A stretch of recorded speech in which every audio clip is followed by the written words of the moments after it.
বেঙ্গল সাফারির সামনে ভয়াবহ বাস দুর্ঘটনায় গুরুতর জখম 6 জন। প্রিয় দর্শক, আপনারা দেখছেন পিসি নিউজ বাংলা। মালবাজারগামী একটি যাত্রী বোঝাই বাসের সঙ্গে মুখোমুখি সংঘর্ষ হয় একটি ট্রাকের। সংঘর্ষের পর বাসটি উল্টে যায়। ঘটনায় আহত হয়েছেন প্রায় 20 জন যাত্রী। এদিন সকালে এই দুর্ঘটনাটি ঘটে শিলিগুড়ি বেঙ্গল সাফারি পার্কের সামনে। আহতদের মধ্যে 6 জনের অবস্থা গুরুতর আশঙ্কাজনক বলে জানা গিয়েছে। তাদের উত্তরবঙ্গ মেডিকেল কলেজ হাসপাতালে নিয়ে যাওয়া হয়েছে। বাকি আহতদের মধ্যে 5 জনকে ভর্তি করা হয়েছে শিলিগুড়ি জেলা হাসপাতালে। আহতদের মধ্যে রয়েছেন বেশ কয়েকজন মহিলা ও শিশু। বাসের চালক ও সহকারী গুরুতর আহত হয়েছেন বলে জানা যায়। ঘটনার পরে ভক্তিনগর থানার পুলিশ দ্রুত ঘটনাস্থলে পৌঁছে উদ্ধার কাজ শুরু করে।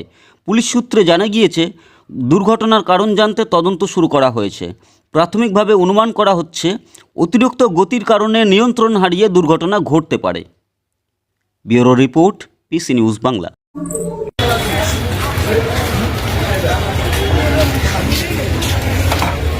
কম খরচে ডিজিটাল মাধ্যমে বিজ্ঞাপন দিয়ে নিজের ব্যবসাকে বাড়িয়ে তোলো।